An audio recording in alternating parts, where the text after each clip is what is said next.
जी नमस्कार, मैं हूं सुनील सिंह और आप देख रहे हैं आज़ाद सिपाही। आज हम आपको एक ऐसे शख्सियत से रूबरू कराएंगे जो परिचय का मोहताज नहीं है। जी हां, आज हम बात कर रहे हैं वनराखी आंदोलन के प्रणेता कौशल किशोर जायसवाल की। ये कौशल किशोर जायसवाल जो पलामू से संबंधित हैं, झारखंड राज्य का इन्होंने देश विदेश में नाम रोशन किया है।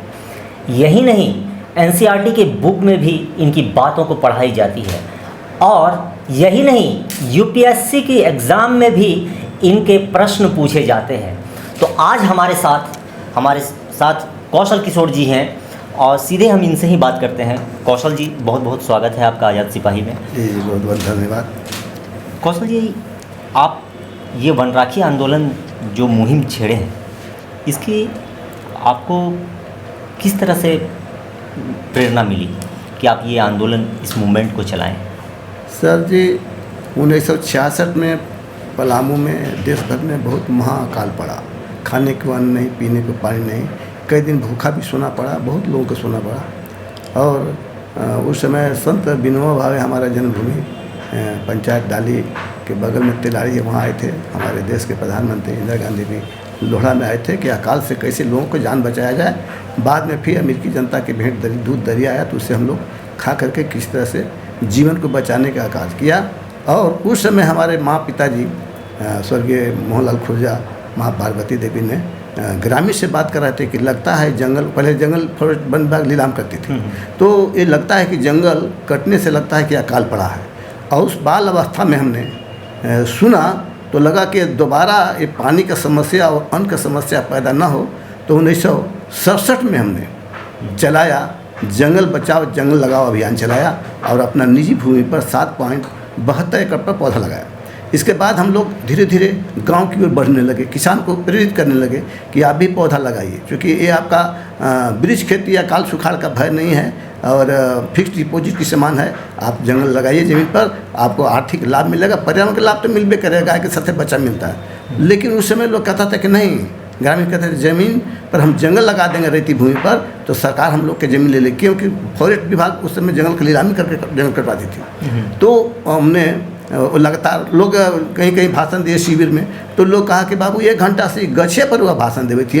हम कि हाँ बाबा, आज तो हम अकेले भाषण दे रहे हैं, लेकिन आने वाला समय में सभी को के भाषण देना पड़ेगा, क्योंकि अगर तीसरा विश्व युद्ध होगा तो जल संकट के लिए होगा और आने वाला ऑक्सीजन संकट के लिए होगा। ये समस्या आने वाला है। लोग हमको मजाक समझा, लोग हमको पागल कहा और मेरा बात पर ध्यान नहीं लोग दिया। और जब प्रदूषण की कहर और प्रदूषण की जहर और कोरोना के कहर जब आया सर, तो इतिहास गवाह है कि जहाँ जहाँ कटे थे वन, वहाँ वहाँ हुआ विनाश। और बचा कहाँ, तो हमारा नॉर्थ ईस्ट का जो राज्य है और उत्तर का जो राज्य है, ज़्यादा बचा। हमारा झारखंड के भी राज्य कम नुकसान होने पाया, कारण कि वन थे। तो जहाँ वन है, जहाँ हरियाली है, तभी हम खुशहाली का सामना कर सकते हैं, और नहीं तो बिना खुशहाली का कोई कार्य नहीं होने पाएगा। तो हमने जब पौधा लगाया तो 10 बरस के बाद हम जो पौधा लगाए थे वृक्ष के रूप में माफियाओं द्वारा कटने लगा। मैं थोड़ा चिंतित फिर हुआ, करे तो बहुत लोग हम लगाए जगाए और ये वन माफियाओं द्वारा हमारा ये जो पौधा लगाया हुआ जो कटने लगा, पौधा जो लगाया वृक्ष के रूप में, तो हमने पर्यावरण धर्म को अपनाया 1976 में पर्यावरण धर्म को अपनाया और 1977 में उसी के तहत वनराखी मूवमेंट चलाया। ग्रामीणों को, महिलाओं को आगे किया, उनको अंग वस्त्र दिया, टांगी से लेकर जाने के लिए स्कूल व जंगल में जाने के मना किया और लगातार इस कार्यक्रम को चलाया। तो आज सर 56 बरस में हमने Nepal, Bhutan, Burma, Singapore, Malaysia, देश के 22 राज्यों के 128 जिलों में 50 लाख से अधिक पौधों का लोगों का निःशुल्क वितरण करके और पर्यावरण धर्म पर गोष्ठी करके लोगों के जगाया कि जो अपना धर्म मानते हैं, मानिए, मना नहीं है, लेकिन पर्यावरण धर्म के जो 8 मूल मंत्र हमने दिया है उसको भी अपनाइए। तो क्या है पर्यावरण धर्म का 8 मूल मंत्र? तो पर्यावरण धर्म का 8 मूल मंत्र यह है कि प्रत्येक व्यक्ति अपने जन्मदिन पर, कथा पूजा, श्राद्ध पर एक पौधा ला के उसके बच्चे की तरह बचाएं। दूसरा, कोई लाचार बीमार व्यक्ति है, एक्सीडेंट हो गया, दुर्घटना हो गई, तो उसकी बचा दें। तीसरा, जल, जंगल, जमीन, जानवर, पक्षी और प्रकृति को बचाने का उद्देश्य है। अगर हम लोग बेल और नारियल लगाएंगे तो पशु पक्षी भी पर्यावरण के अंग हैं, वो पक्षी का भोजन नहीं मिलेगा, पक्षी के भोजन बर और पीपल लगाना होगा। हम लोग का छठा मूल मंत्र में है कि जानवर वन की सुरक्षा केवल लाठी से नहीं, वन राखी से होगी। और वनों की सुरक्षा केवल वन विभाग का दायित्व नहीं है, हम सबों का कर्तव्य है, क्योंकि वन राष्ट्र की संपत्ति है, सांसों का रिश्ता है, जो देता है वो देवता होता है। ये हमारा अभियान लोगों के स्कूल में, ग्रामीणों के क्षेत्र में जो तेज़ी से इतना बढ़ाया कि पूरी दुनिया सो रही थी सर जी, और आज पूरी दुनिया को जगा दिया, पूरे देश में भी जा कर के लोगों को जगाया। आज दूसरे देश और देश के भी लोग, प्रधानमंत्री, मुख्यमंत्री जी, सभी लोग पौधा लगाने पर विवश हो गए हैं कि पौधा नहीं लगेंगे तो हम लोग आने वाले पीढ़ी की, इसीलिए मेरा कहना है कि सोचो साथ क्या ले जाओगे, एक पौधा लगाओगे 7 पीढ़ी तक जाओगे, प्रकृति की सुंदरता की रक्षा करें, आने वाला पीढ़ी के स्वच्छ वातावरण में। अगर हम लोग पौधा लगाएंगे नहीं, हम प्रदूषण पर काबू नहीं पाएंगे तो हम तो सुरक्षित हैं, हम ही नहीं सुरक्षित हैं तो हमारा आने वाली पीढ़ी की क्या होगा, वो कहाँ का पानी पिएगा। चिंता उस बात की है। मानवीय भूलों के कारण धरती के कई जीव समाप्त हो गए। भारत में रहने वाले पौधे की संख्या 1372 प्रजाति के पौधे असुरक्षित और संकट से जूझ रहे हैं, और धरती पर रहने वाले जीवों की 37% प्रजातियाँ, पानी में रहने वाले 47% प्रजातियाँ के, और 1147 प्रकार के मछलियों पर विलुप्ति का खतरा मंडरा रहा है। कहाँ बचेंगे हम। आज पॉलीथीन 2009 में हमने पलामू जिले के हरियागंज से बस स्टैंड से पॉलीथीन हटाओ, प्रदूषण भगाओ, हमने अभियान चलाया, समय समय पर बताया। 2008 में प्रकृति को लौटे, हमने बोधगया से, बिहार के बोधगया से हमने कार्यक्रम की शुरुआत किया और उसका उद्घाटन पर्यावरणविद सुंदरलाल बहुगुणा जी ने किया। सुंदरलाल बहुगुणा जी के साथ हमने केरल, कर्नाटक, तमिलनाडु, उत्तराखंड, पंजाब, इस तरीक़े से उनके दर्जनों राज्य में हम उनके साथ लोगों को जगाने का काम किया। और लगातार मेरा ये कार्यक्रम इसलिए जारी है कि दर्जी की बेटा जब तक जिएगा तब तक सिएगा। हमारा उद्देश्य एक ही बात का है कि दूरदृष्टि, कड़ी मेहनत, पक्का इरादा के साथ कोई भी व्यक्ति अगर एक मिशन के लेकर पहुँचेगा तो निश्चित रूप से उसको आने वाला समय में उसको सफलता मिलेगा। आज लगाया हुआ मेरा पौधा 5 दशक से आज फल फूल देने लग रहा है। मतलब फल फूल देने का मतलब कि आज कौन बनेगा करोड़पति, चर्चित करोड़पति में, और यूपीएससी के परीक्षा में हमारे जीवनी के बारे में पूछे जाते हैं प्रश्न। तो कारण यही है कि सीबीएसई बोर्ड के 8वां क्लास में, आईसीएसई बोर्ड के 6ठा क्लास में Jharkhand man on mission, writer है अमेरिका के नील ओबेरन, बेली ओबेरन, इंडिया के अंजना शाह और मिला राय। तो ये एक दिन में संत mother Teresa, bill gate, Mahatma Gandhi के जीवनी के साथ मेरा कौशल किशोर जायसवाल, पलामू के लाल कौशल किशोर जायसवाल ने पूरे उस गांव से निकला हुआ अभियान को देश दुनिया के पटल पर रखने का काम किया सर जी। जी बिल्कुल। कौशल जी, ये तो बहुत अच्छा, मतलब जिस तरह से मुहिम आप चला रहे हैं, देश विदेश में आपका नाम भी रोशन हो रहा है, एनसीईआरटी के पुस्तकों में भी आपके परिचय जो लिखे गए हैं, बताया जा रहा है छात्रों को। लेकिन जिस तरह से झारखंड का अगर हम अध्ययन करते हैं, आप भी पलामू क्षेत्र झारखंड से ही बिलोंग करते हैं, तो जिस तरह से वन कटाई हो रहा है, और जो हम अगर देखें आंकड़ा तो जो 2000 में था उससे अब जो 15% लगभग जो है वन कम हो गया है झारखंड का। तो जो अनाधुन वन कटाई हो रहा है, जिस तरह से कंक्रीट की शहरें बन रही हैं, 2014 में सर जी, 2014 में क्या आती है पीटीआई, उन्होंने फ़ोन किए कि हमारी बात कौशल किशोर जायसवाल पर्यावरण से हो रही है। जी हाँ, आप कौन? मैं पीटीआई से बोल रहा हूँ। बोलिए सर। तो अभी जो हुदहुद जो आया आंध्र प्रदेश में, तो उसने कुछ नहीं बिगाड़ नहीं पाया और बच गया, लोग झारखंड बच गया, उड़ीसा बच गया, आंध्र प्रदेश बच गया। तो हम कहे कि सर आज तो बच गया, लेकिन आने वाला समय में ये को नहीं बचेगा। तो बोले कैसे?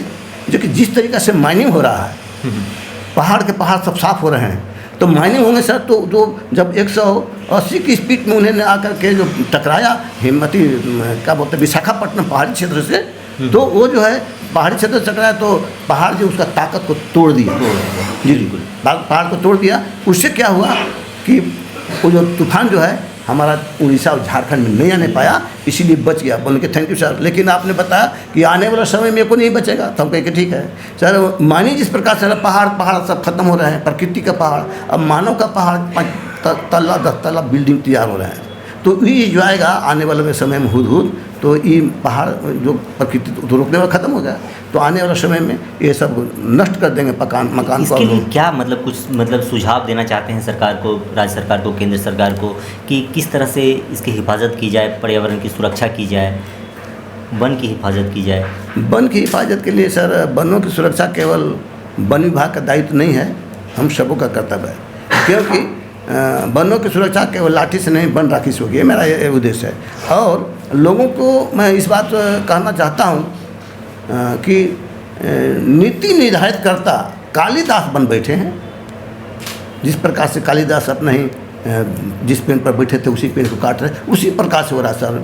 4 लाइन बन रहा है, बिल्कुल अब विकास के नाम पर पर्यावरण के गला घोटा जा रहा है। बिल्कुल। तो ये जो विकसित हो रहा है, माइनिंग हो रहा है, तो हमको जो जंगल पेड़ था, ठीक है जंगल तो नहीं काटे कोई, रेती के तो रेती में लगा हुआ था, पेड़ कट गए, पौधे कट गए, झाड़ी झुड़ी खत्म हो गया, मिट्टी आया, मिट्टी के ऊपर हटा दिए तो नीचे से पत्थर निकला। अब पत्थर में पीस दिए तो ऊपर भी चला गया डस्ट। तो अब देखिए सर कि होलिया कमेटी जो आया पिछले साल कि भारत का सबसे ज़्यादा तापमान पलामू का हो गया, कारण क्या है? प्रदूषण। हम लोग प्रदूषण के रोकने के लिए सर ये केवल पेड़ पौधा नहीं है, प्रदूषण है कि जनसंख्या विस्फोट, जनसंख्या विस्फोट हुआ है। इससे जब जनसंख्या विस्फोट हुआ तो लोग के बहुत कुछ सुविधा चाहिए, उसके के लिए आवश्यकता चाहिए का, तो गाड़ी लिए तो पेट्रोल चलेगा, डीजल जलेगा, तो ये प्रदूषण बढ़ेगा। प्रदूषण को हम कैसे रोकेंगे? जी कट रहा है, छेद हो रहा है जी ओजोन लेयर में। वो जो कहीं अभी देखिए जो कोरोना आया सर, तो कोरोना आया तो आकाश और धरती का दोनों का ब्रेक लग गया गाड़ियों का, उसमें हवाई जहाज बंद हो गया नीचे, प्रदूषण एक रुका। तो देखिए चैत बैसाख जेठ मतलब अप्रैल मई जून जुलाई में पानी बरसने लगा। कारण कहाँ? सोचिएगा तब ना सर, हम लोग तो सोचते ना हैं, हम लोग रात रात रिसर्च करते हैं कि चलने वाली पेड़ कौन होता है, बिना मिट्टी पानी पर जिंदा रहने वाला कौन पेड़ होता है, पेड़ स्त्री पुरुष होता है, पेड़ में बाल होता है, पेड़ एवरग्रीन होता है, हाई ग्रीन होता है। ये सब पर्यावरण का धर्म बच्चे लोग के पढ़ाते हैं सर। हम समझते हैं कि 500 से ऊपर तो कस्तूरबा विद्यालय में देश के स्कूल में बच्चे लोग के हमने शिक्षा दिया, पर्यावरण धर्म की पढ़ाया कि वो लोग तो ये सब किताबी ज्ञान नहीं है सर कि किताब पे मिलेगा, ये हम जानते हैं क्योंकि हम उसको रिसर्च करते हैं कि हमारा कहाँ नुकसान हो रहा है, यही हमारा काम। जी कौशल जी, मतलब जिस तरह से ये मुहिम लेकर के आप चल रहे थे जी। तो बहुत उपहास का भी, जैसे आपने खुद बताया कि लोग आपका उपहास उड़ाते थे, जी। आज भी होंगे जो आपको मतलब कहते होंगे कि ये पागलपन है, जी, इस जी। तरह से कुछ। सर हम आपको पहले बता दिए कि दूरदृष्टि कड़ी मेहनत पक्का इरादा के साथ आपको जिस अभियान को लेकर उतरेंगे तो सब जगह उस तरीका का आदमी है जो इस तरीका से जो लोग नेक काम कर रहे हैं तो उनका नाम आगे न बढ़ जाए। तो जो काम कर रहे हैं करें, उसका उत्तर नहीं देना है, पीछे से क्या कर रहा है लोग, कौन हो रहा है, उसको जिस दिन आप बाज जाइएगा पीछे में तो आपको तो यही लोग चाहता है कि एक गलती के लिए दुनिया तलाश में है कि माटी में मिला देंगे हम आपको, इस बात पर हमेशा सावधान। तो हम गलती करेंगे ही नहीं। पुलिस रात में आ जाएंगे तो पुलिस के बोलेंगे भाई रात में क्यों आए? जी बिल्कुल, अपना ध्येय पर जो है कायम रहें और अपना जो उद्देश्य है उसका पूर्ति करने में लगे रहें। जी जी, तो ये बात बिल्कुल, बहुत अच्छा। और इसका नतीजा ही है कि मतलब आपको देश विदेश में और झारखंड एक्सीलेंस अवार्ड भी मिला है आपको, जी, जी। और अब तक 58 अवार्ड आपको मिल चुका है। जी जी। इन अवार्ड के लिए आप आने वाले जनरेशन जो न्यू पीढ़ी है जी जी, उसे क्या संदेश देंगे? आने वाले पीढ़ी को संदेश देंगे कि अपना धर्म के साथ साथ पर्यावरण धर्म को आप अपनाइए। उसका 8 मूल मंत्र, आप जो धर्म मानते हैं कहाँ कहते हैं कि धर्म परिवर्तन कर दीजिए, आप मानिए, लेकिन पर्यावरण धर्म का 8 मूल जो मंत्र है उसको भी आप अपनाइए, क्योंकि आने वाला पीढ़ी के कैसे सुविधा सुरक्षा कैसे बचेगा। हम लोग तो जैसे तैसे में पार कर गए, पानी कौन पीढ़ी के कहाँ के पानी पिएगा सर? अमेरिका जापान सतही पानी का उपयोग करता है, भारत पहले कुआं सूख गया, नाला सूख गया और चापाकल सूख गया, अब डीप बोर पर हम आ गए हैं सर। आने वाला पीढ़ी किस बोर का पानी पिएगा, चिंता का विषय है, ये छोटा मामला नहीं है। और इसको आज हम अर्ध शतक पार कर दी इस कार्यक्रम को करते करते, अब तक 58 अवार्ड मिल गया, अर्ध शतक पार हो गया, 50 लाख से अधिक पौधा बचा, वो अर्ध शतक पार हो गया।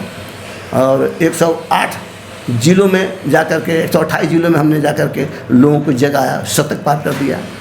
इस तरीक़े से सर हम लोग जो है काम किया है और किसी से लिया नहीं। हम गंगा में हाथ उठा कसम खा लेंगे, आज तक किसी से लिया नहीं, क्योंकि हमको NGO नहीं है, हमको अपना निजी खर्च से काम करना है। दर्जी की बेटा जब तक जिएगा तब तक जिएगा, मेरा एक सोच है कि हम अभियान को जारी रखें जब तक हाथ गोड़ चलेगा तब तक सर। और फिर तो जानते हैं कि प्रतिदिन नियम है परिवर्तन। और पौधा लगाते हैं, समय पर टिम्बर तैयार होता है, पेड़ तैयार होता है, फल फूल देता है, और जब कुछ समय होता है तो प्रकृति का नियम परिवर्तन के हिसाब से वो फायर उड़ होकर के ढूंढ होकर गिर जाता है। जी बिल्कुल, आपका ये मुहिम जो है लगातार चलता रहे और लोगों में भी जागरूक आए, यही हम भी चाहते हैं और सभी को चाहते हैं। ये पर्यावरण की रक्षा के लिए आप राज्य सरकार और केंद्र सरकार को क्या कुछ आप टिप्स देना चाहेंगे?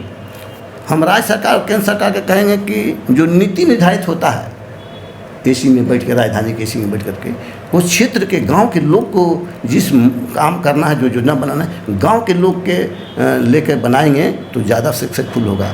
अब अभी देखिए एक बात आ गया है, नावा बाजार में, हम पलामू जिला के है, वो वहाँ पर कल देख रहे हैं तो कह रहे हैं कि हमारा तो चौड़ा ज़मीन है, वहाँ बगल में लोग मस्जिद बना दिया है, मंदिर बना दिया, बाज़ार है, मदरसा है, सब कुछ है, स्कूल है।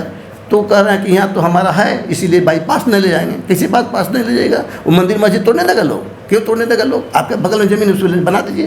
तो ये सब हम लोग पर्यावरण कहें ना सर, कि पर्यावरण खाली एक पेड़ पौधे नहीं है, वो सामाजिक प्रदूषण बढ़ रहे हैं। अगर बाईपास नहीं बढ़ेगा तो उसके लिए राज्यपाल जी से हम लोग जाकर के मिले और वहाँ विज्ञापन दिए कि सर ये ऐसी स्थिति है, उसको नावा के अगर बाईपास नहीं बनाया जाएगा तो हम लोग के जो नावा से जो जाने वाला जो पूर्व दिशा से जो भी रोड आता है तो बस्ती अति मतलब सकरा गली है, 4 व्हीलर जाएगा, बड़ा गाड़ी नहीं जाता है। तो इसके के लिए भी हम लोग लगे। तो हमारा उद्देश्य है खाली पौधे नहीं है सर, पुत्री की शादी, एक्सीडेंट, दुर्घटना, मान सम्मान जाने के बाद तो हम लोग 12 बजे रात, उसके के लिए एक आदमी मेरा है, किसी ने सर अथी किया तो उसको हम लोग बोले जाके वहाँ देखो। हम तो यहाँ रांची में वहाँ जो भी होता है तो आज वो एक्सीडेंट हुआ तो मेरा मैनेजर उसी पर है। तो सर जब कोरोना आया तो 3 चीज़ बहुत कुछ नुकसान दिया, लेकिन 3 चीज़ सिखाया, लोग मत माने, पैरवी, पैसा, परिवार। कोई काम किसी का नहीं आया, झूठों के लोग हाय हाय में लगल है, और हाय हाय से कोई फ़ायदा नहीं होने वाला है। इसको काम करना होगा सर कि निस्वार्थ लोगों की चिंता होनी चाहिए कि हमारे आने वाली पीढ़ी कैसे बचे, इसकी चिंता है जी।